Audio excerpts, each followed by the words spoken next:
She was running from what she could never reveal, running to go home, sorry she ever left, running for her life.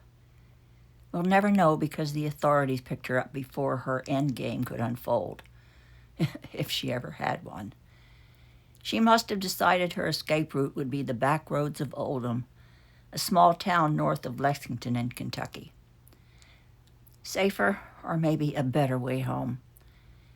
The county sheriff apprehended her, ended her plans, picked her up with her hair all askew, her primitive tattoos obscured by the unwashed skin. She was a mess in more ways than one. Nothing else to do but throw her in prison, lock her up safely behind bars to keep her from running again. Well, actually, it was the Luther Luckett Correctional Complex in LaGrange, the first security institution to be built in Kentucky since the Kentucky State Reformatory in 1937. The mission there is to prepare incarcerated felons to be capable of contributing to society in a positive manner upon release, through the use of constructive classification, program, and work assignment opportunities. What a better place for her. It was during her 8-week incarceration there that I first heard about Franny through my daughter Allison.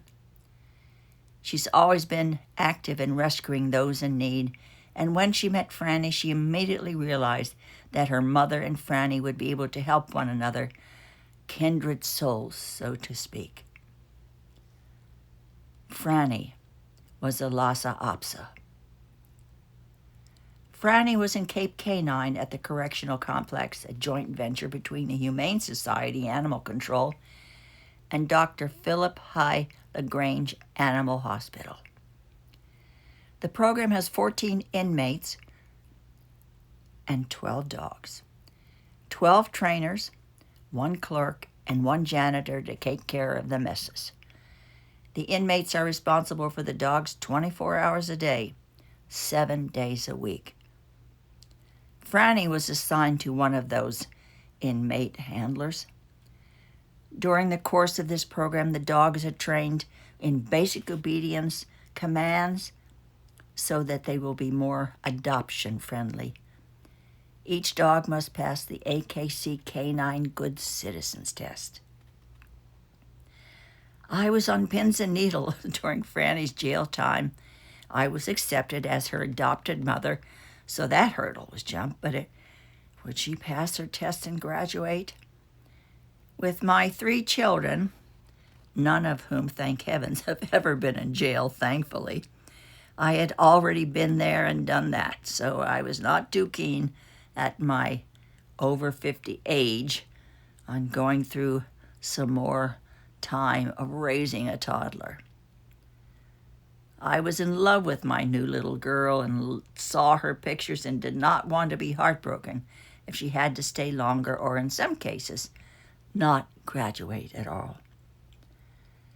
Finally, the call came and I boarded a continental flight to Cincinnati, where Allison drove me to the correction complex. Without phone or anything that would bling, I passed through the metal detectors and my Franny was brought out with the bright yellow lead around her neck. She was so beautiful for me. Oh, I don't know about her, but it was love at first sight. She was a year-old cream-colored Lhasa Apso with a flowing plume tail curled over her back. I cried. The administrator cried. I was told Franny's handler, and we both are anonymous to one another, also cried as he handed her over for her jail walk to meet her new mother. My husband's late mother was named Franny, so it was rather awkward calling our new dog the same name. Franny quickly became Sophie. We live in South Beach, south of 5th in Florida.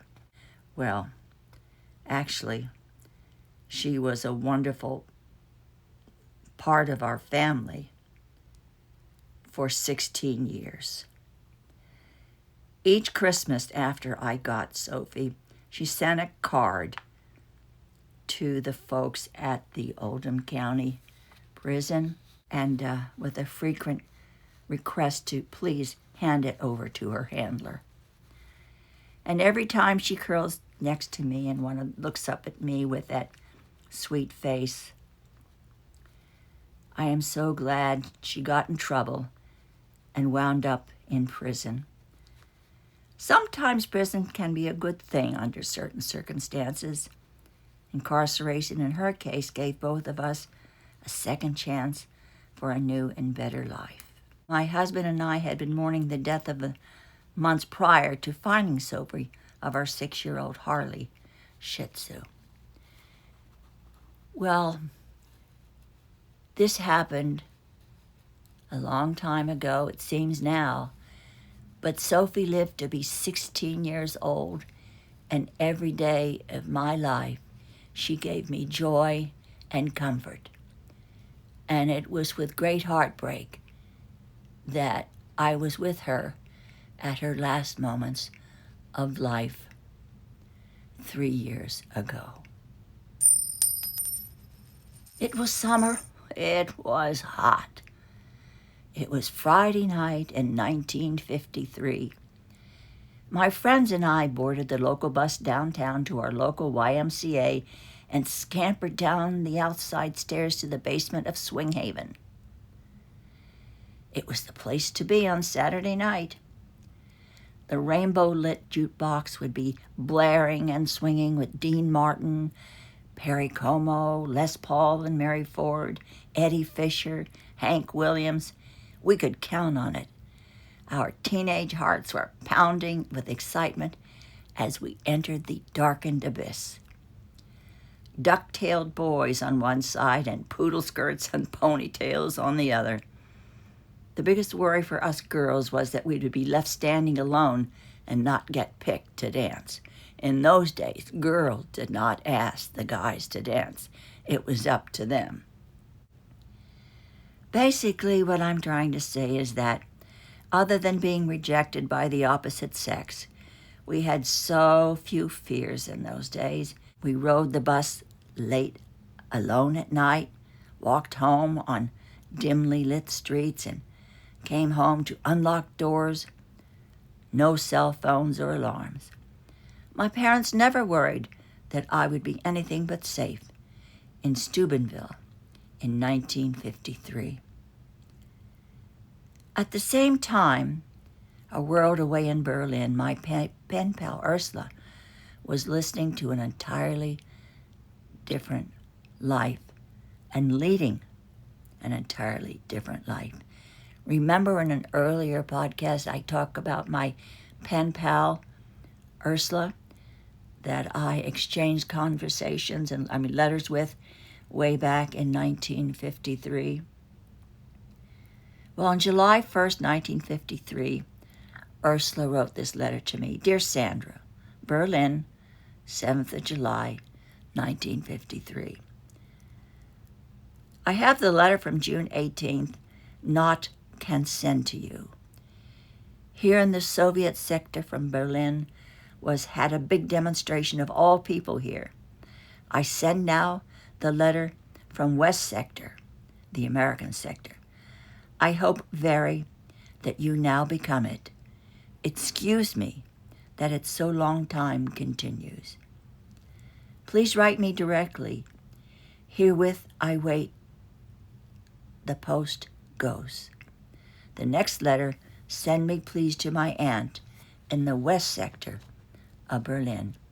Sincerely yours from Ursula Thye. On June 18th, 1953, construction workers on the Stolany in East Berlin downed their tools and went on strike. The initial strike spread quickly. By the morning of June 17th, 40,000 demonstrators were marching in East Berlin, with a wave of similar strikes and protests recorded in numerous cities. In Berlin, June 18th, 1953, By the afternoon, the situation had escalated to such an extent that Soviet tanks had rolled out into the streets of Berlin, the conflict leaving more than 40 dead and 400 injured. By the evening, it was over. 700 protesters were arrested for their involvement. The level of discontent took both the East German authorities and the Soviets by surprise. And the people like Ursula were caught in the middle just because she lived in the sector given to the Soviets. Ursula lived through the violent fall of Berlin in 1945, losing her father. The Soviet army held little interest in taking prisoners, which seemingly played well into the German mentality of fighting to the last. For her, hard times were a well-etched part of her 17-year-old life so far. She seemed to take it, strangely, in stride. The letter I received from her, written during the uprising, talks matter-of-factly about many opera houses, cinemas, and her life living in the heart of the chief city of Germany. In closing, she notes that in Germany, the modern music of boogies, bops, and other dance grows. Jazz has only found some friends. They like waltzes, foxtrots, polkas, and tangos.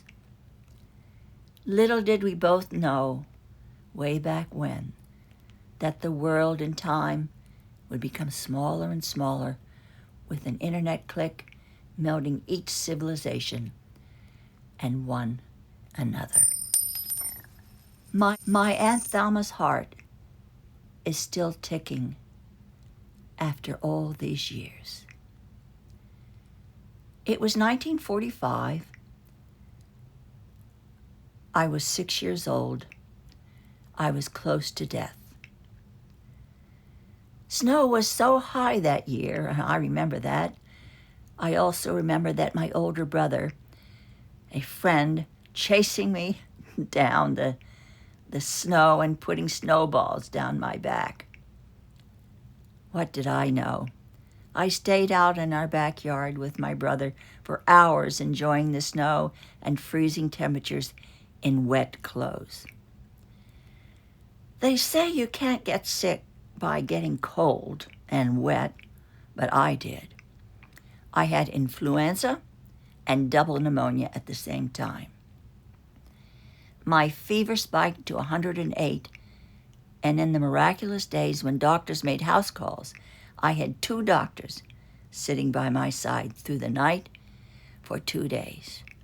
One doctor, Dr. Sink, had delivered my mother in 1907, and the other, Dr. Healy, called him in to help. They both practiced homeopathy. I only remember being in my room and seeing these men sitting in high-back chairs near my bed and not really caring that much except being hot and wanting to sleep. How long was it that way? I don't know. But I do remember hearing the loud, unfamiliar sound of tick, tick, tick when I finally opened my eyes. I looked. There, on my small side table, was a little clock made of green glass, bright green glass with gold rimming the hands of the clock. I closed my eyes again and went back to sleep with the tick, tick, tick, soothing my fevered dreams. Thank you, Aunt Thelma, wherever you are. Sorry I never told you how much I love that clock. Or maybe I did, and over my 50 state, I just don't remember. But I do know I found that clock again, and it is wound, polished, and set to 2025 time, ready to soothe my dreams tonight. 2025 time. Tick, tick, tick. And my friends, life goes on.